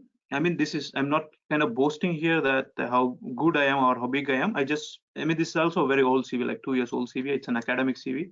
I'll show you here so you can pick it up, some random things that you are asking. So I have my name here. I have a professional picture taken by a professional guy. So I have my email address. You see, I have my Gmail address, and I put my LinkedIn. And in the LinkedIn also, you can see the URL. You could actually clean up in the, it's like linkedin.com/in.jganla. Normally they give a big code, but you can create a short URL.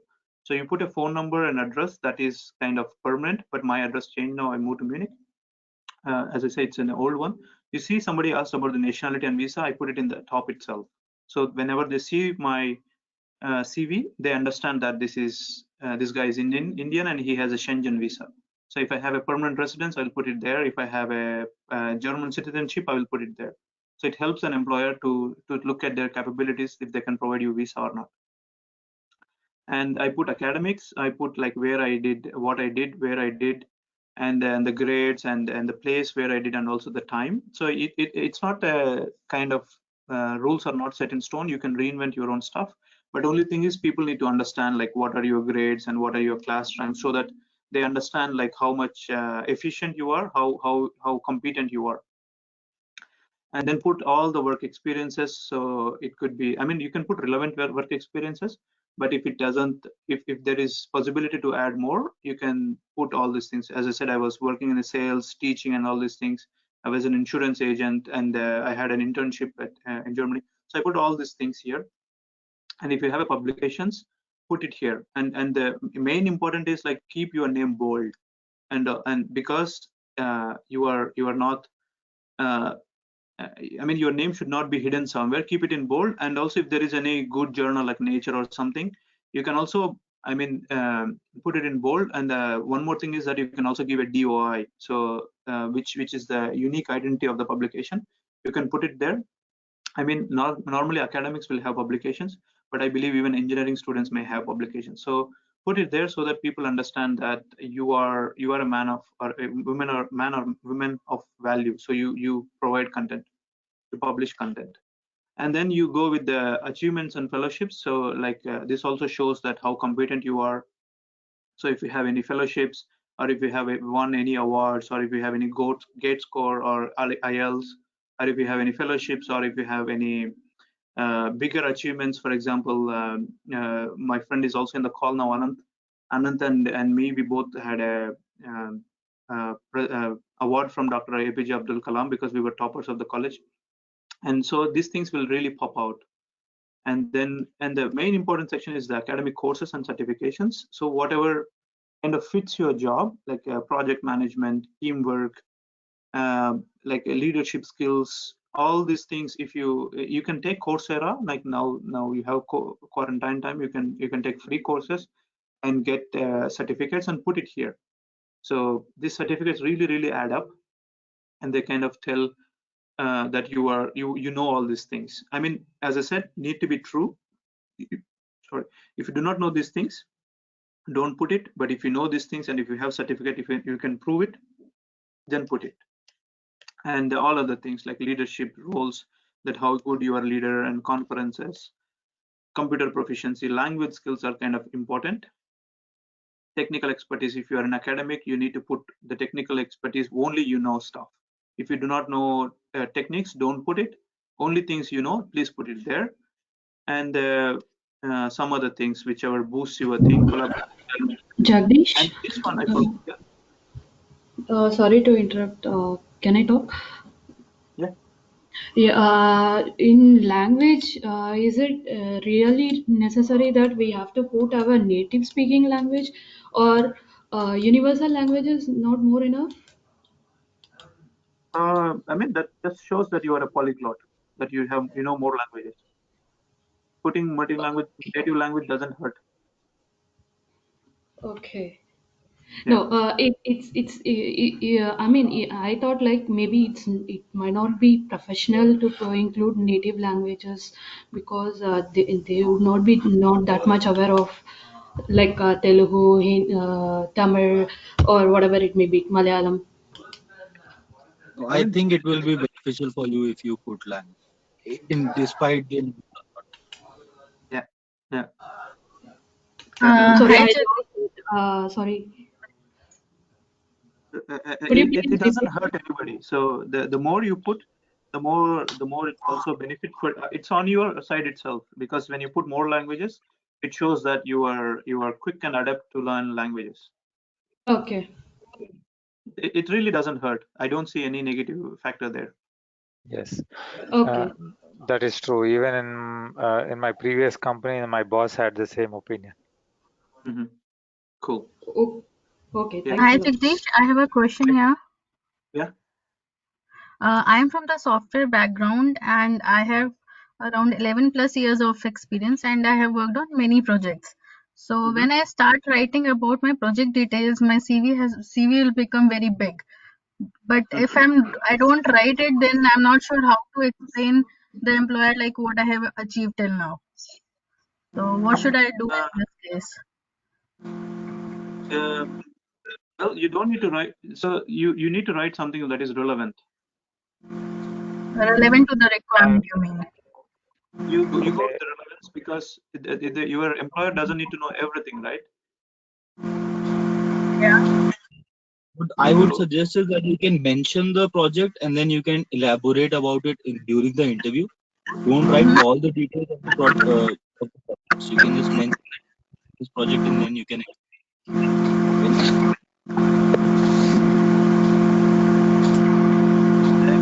I'm getting a lot of disturbance. I am not able to hear you properly.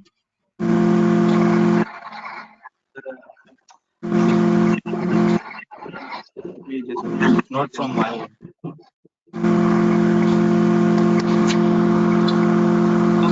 Maybe Jagadish, you might have control over the mics to understand from which mic we are getting the document. Okay. Let me check. Leela, it could be yours. No, I was on mute when there is a disturbance. Okay. Now everybody are on mute. So I wanted to show you the. Maybe one point I would like to add, as I've made trials around 8 months back, and I'm from a software background. What I observed is that in my CV, I haven't mentioned the project's details at all. I summarized the overall experience and then I detailed it out. I know many people might have worked in many projects, but in my experience, I didn't divide them into different projects. That's my personal experience. Yeah. No, I mean, I want to basically show this Elon Musk CV resume actually to answer this kind of question, because I think Elon Musk has a better CV than anybody else here, like a resume, and he could filter out everything in one page. So just have an example here. You see he has work experience. He put all the things what he has done. And so you could actually just take half of the page and put it. It's just in the end how you structure it, how you shrink the data into the page, and it has a lot of white space as well. It's not occupied. And so it's all in the end, it's not about pages, how you organize it. And you see the skills, you see the achievements. This is actually a resume, but it has tons of information. So in the end, you need to somehow try to organize, shrink it a couple of pages. It's not about too many pages explaining too little details, less pages explaining more details in a clear and concise way, especially in the result oriented way. That would help a lot. Okay, cool. So yeah, okay. Yeah, and yeah, that's all from my side. And if there are any questions, feel free to ask. I will also look in the chat window. If there are any questions. Is there anybody from automobile background? Jagdish Shilpi here. Hi, Shilpi. Yeah, will you able to share the resume which you have just shown? I mean your resume. Sure, it's a CV, not a resume. I can share it. I don't have any conflict with it. Yeah, sure. Yeah, okay. Thank you. Welcome. Can I ask, is there anybody from the automotive background who has good experience in the electrical vehicles and hybrid vehicles or anything other sectors? I wanted to add a point on this, Jagdish. Like you said that we can have an accountability partner, and if we have the partner from our similar background or industry, that would help them evaluate in both the aspects of format and industry-wise requirements. So maybe in this session it will be difficult, or maybe you can put it in our Facebook group to divide them into different industries or factors, and then group the names and then map them. Yeah, we can ask the specific questions to the regarding the person, specific person. So it's better to understand. Excellent idea. Sure. I mean, can somebody want to take a lead in this? This is Alpana, and I am happy to look at CVs, resumes from the healthcare pharma industry. I've already got 2 people who've sent me their resumes, which I'm looking at, and I've had conversations with them already. So Maybe I can take the lead. Okay. Can you just share your good name so I can send you so we can discuss a lot on that. Yeah, So anybody can from automotive mechanical background also can join. I hope you heard me. I would say that in the Facebook group that I'll keep a post that how we follow this and how we implement this, and how I'll try to map with respect to people in your own background. Hope that is fine. Excellent. Jagdish, again, Alpana, one thing, would it be helpful for all if you could also have a session on LinkedIn profiles? Sure, Alpana. Thank you. Hi Jagdish, this is Mohit. I do have a couple of queries. Yeah, the first query is you spoke about career aspiration statements in your do slide. I just want to know where exactly to paste it. Is it after after your name and all you need to place it, or where is the exact placement that? I can show the example of Elon Musk thing again. Okay. I have a, you see, Elon Musk has address here on the right side, and then on the left side he put it. So this has to go in the top section. It really depends on the format you're trying to use. So you can just, like, this is the first thing that it has to start your profile. Like your address is there, but afterwards this is the thing. Okay. And the second question is relating to, I know it is out of scope of this presentation, but it is regarding cover letter. So I just want to know what are the structural differences when you're applying for a academic position or an industrial position? Because I just had a discussion with my supervisor. According to him, even before looking into the CV, many recruiters look out for the cover letters, go through the cover letters, and depending upon that, if it is interesting, they move on to the CV further. So, what are the structural differences between an academic profile that you're applying or an industrial profile? So in the academic profile, if I consider my PhD background and look at how I applied, it has to explain about your techniques, what you know. It has to explain about the projects, what you have done, and it also has to boast a bit about the PI whom you are applying and how great it is, and basically you kind of narrow it down everything in the future. So there is a structure that you need to follow, but in academic cover letters they normally can be big. Because if it goes directly to the supervisor, they'll allow to see the data. They allow to see the biggers. They are used to read the papers, so that's why for them it's not a big problem for the. And you don't even need to focus on the keywords much in the cover letters, because if it goes to directly to the PI, they are not that interested in keywords and other things. They are more interested in how much stuff you bring value. You should also explain about your publications and all the things. But whereas in the industry, in the industry, focus more on the keywords, CV, cover letters both, and in the industry you can keep it simple, and you kind of nail it down your whole experience into a couple of 1 or 2 paragraphs, and then afterwards why is it so important for that other company. You kind of bring the references, like you kind of mix and match in the both stuff, but you can keep it simple for the industries. Okay, one more question I have relating to the online courses or the skill upgradation that we do from Coursera or any other online courses. So is that beneficial? Because I also had this particular discussion and there are conflicting opinions about it. So I just want to know, people opinion of you as well as all the people present here in the call.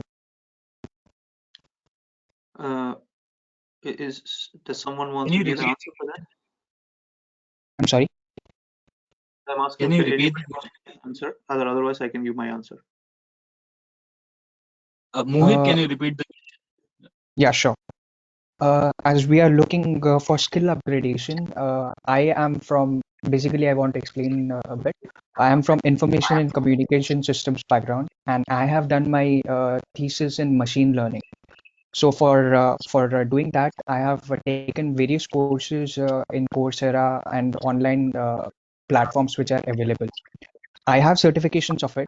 So I'm asking how far it is useful to add that, because I mean, I have discussed it with various people, and they had conflicting opinions regarding to place it or not in the resume or the CV. So I just want to, I mean, take the view of every one of you. I can give my view. What's your name? What's your name? I did not get your name. My name is Mohit. Hi, Mohit. So, Mohit, can I ask you one question? So, why are you taking the course? Whether it could be offline or online, why are you taking it? Because that was not that particular topic which I was interested, that is machine learning, that was not covered in my course. So I've taken extra step to learn it and do a further thesis in that particular area. Okay. So if you take the course and if you learn the course, and would you be able to produce some content with that, or would you be able to apply that, or it's just a name case certificate? No, I have done, depending upon that particular knowledge, I have done my thesis, master thesis in that particular field. Super. So you kind of answered yourself your questions. It's not about where you learn. You can learn in some place called Amirpet in Hyderabad, where like lakhs and lakhs of students who can learn things, or you can learn on Coursera, especially with the advanced subjects like machine learning or data analysis. There are a lot of courses only online available, not offline available, and they are Yeah, kind of taught by they are taught by well-known universities in the world like Stanford or Harvard. So the thing is, it's not about where you learn, what you learn, and how you can use it. Okay. Thank you. So Thank you. that's my view of looking at things. And if you can prove that your course has been utilized by making your thesis, oh my God, that's like the best kind of possibility that you gave to the people, that you learned it and you implemented it. It really doesn't matter where you learned it. You don't even need to put the Coursera. You just put you learned it, and then that's it. Okay. Thank you very much. I think this is the basic difference between the German CV and the Indian CV. Like in India, I think we put a lot of pressure on certifications or from where you got the certifications. This is not the case here in Germany. It's more about the skills that you have. So as Jagdeesh said, it's not important where you learned it. It's important that you know that. Thank you. Okay. Jagadish, I would like to add a point before everyone leaves. I have put a message in the chat requesting the name and the background from in which they are working or they want to work, so that I can find the right accountability partner for them. So I request everyone, before you are leaving the meeting, please give your details in the chat so that I can compile and come up with a plan. Thanks. Cool. Thanks, Leela, for taking. Otherwise, you can also drop a post in the Facebook. People can reach out to you, and then yes. If I miss the people here, I'll definitely reach out there. Thank you. Okay. Hi everyone, this is Manoj here. Okay, yeah, please go ahead. I just wanted to add some point about the if you have if you work on various projects or if you have huge experience and your CV is getting very long, what you can do is, if especially for the programmers or hardware designers, they can create a sites like Google sites and put it there if it is possible, if it is not conflicting with your previous employer or someone, and give the link into your CV, so that if someone is interested, they can go into that link or site and check it out, the whole project. It is similar to what you do. You do it like LinkedIn profile, for example. You give your LinkedIn profile, and the person who is interested can go on the LinkedIn profile or ResearchGate, for example. So that is what I have done in my CV too. So that helps. Super. Cool. I think it's already getting 12, so we have 2 hours of session. I hope it's productive. You learned a couple of things. And if there is any feedback or something you want to give, feel free to give. Or if there are any questions, feel free to ask. Hi Jagdish, this is Nikita here. Yeah, Nikita. So I wanted to ask, like, in which language should we apply if we are applying in Germany? Like, my German is not very good. So is it okay to apply in Germany, but most of the job descriptions require fluent German skill? So is it okay to apply in English? It really depends on the employer who is like, if they are mostly in the software industry or some things. If they need, mainly it all depends on what kind of need they have. For example, if you apply jobs in European Union or somewhere, they are definitely looking for a person who speaks local language. Or otherwise, if you are applying in a startup or somewhere, they don't require. They are looking more for the agile persons who can pick it up things and make it. And some companies, they will also help you out to learn the German language. But if the companies are so strict, if it is already advertised in German, I would recommend you to apply in German and see at least you get an interview. Then afterwards you can I would like to. Yeah. Please go Yeah, ahead. I would like to add 2 points here. If you learn some basic German language, it would be better to you to communicate with the people and to understand what are the basic things here. So it's additive advantage if you learn A1, A2, at least in India, either if you come at Germany, it's better to learn A1, A2. It will be additive advantage for you. And in further, if you, for your further career grow also. So it's my experience, learn German language. Yeah. I would like to add a point here, like, if you don't know German, putting your CV in German language, I'm not sure if it gives a right sign, because I don't see a companies encouraging German CV if they are not looking for English candidate. Because even I saw some circumstances where they are expecting English candidate and submitting our CV in German without knowing the German is, I mean, that's not a right sign. Cool. And I have one more. Leela, I just want to ask one thing. So, from your point, can I understand that it's always better to go with English CVs rather than going with German CVs? Exactly. Only if you know the German, I would suggest to go in German CV. If not, I would go right away with my English CV. Yeah, but that will make a positive note here if we are not we will not know the recruiter's mindset whether they are expecting German CVs or English CVs. But will that be positive note, or that will end up in negative? Yes. When I went ahead with my trials, I mean, I saw around 40 to 50 companies. All are only looked at my English CV, because if they are expecting in German, then they're definitely expecting you to speak German. So You can that interview in German, you can put it in German. If you cannot interview in German, it's better to put it in English. I think that should be the bottom line. Okay. Thank you so much. And Jagdish, I just want to ask one thing. Is there any specific site for, I mean, not Jagdish, whoever know, is there any specific site specifically for startups, for software jobs? I just want to know, is there any, so that I can apply like a There's a third site party? called Honeypot. Sorry? There's a site called Honeypot, which is used for HR software jobs. Okay. Could you please write it on the chat? I'm not getting the exact word of that. Okay, Honeypot. Okay. I have some links, so I will put it down in the chat side. So hopefully it will be work for you. So let it check. It's not Yeah, related to definitely. only for the not for the softwares, but it's for all. Okay. Thank you so much. I also put. Yeah. Okay. Thank you. Cool then. For today, thanks for joining, and stay safe and healthy. Thank you, I'm Jagdish. sorry. Thank you, everyone, Yeah. for your contribution. This is Thank Mohit you so again. much. It was really helpful. Sure. Thank you. Thank you, Jagdish. Thank you, everyone. Thanks all. Bye. Bye bye. Thanks a lot, Thank you, everyone. everyone. Bye-bye. Thank you, Thank everybody. you. Thanks a lot, everyone. Thank you.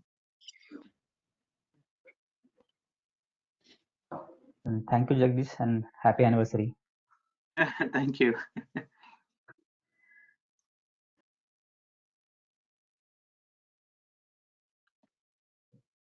Jagdish, are you there?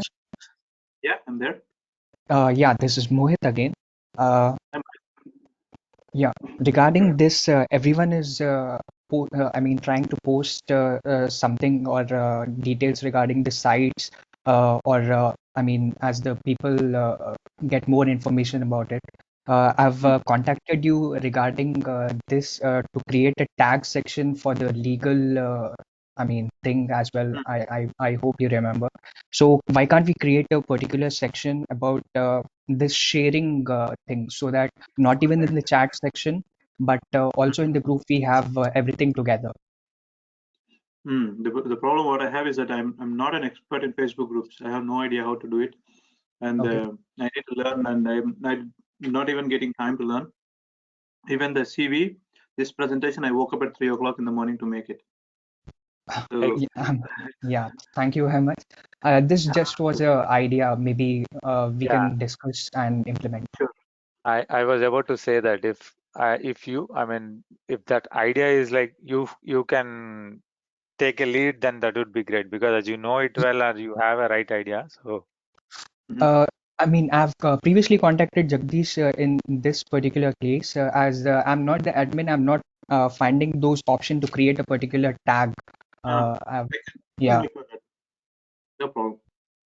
yeah, so sure. he can make you. Yeah, great. Perfect, guys. Take care then. Yeah, thanks a lot, Jagdish. Thanks a lot. It was Thank so you. Thank useful. you. Yeah. Thank Okay. you Have so a nice much, evening. See you Jagdish. guys. Bye. Evening. Thank you so much. Sure. Bye bye. Yeah. Okay. Bye. Thanks, Jagadeesh. Thank you, Jagdish. Bye bye.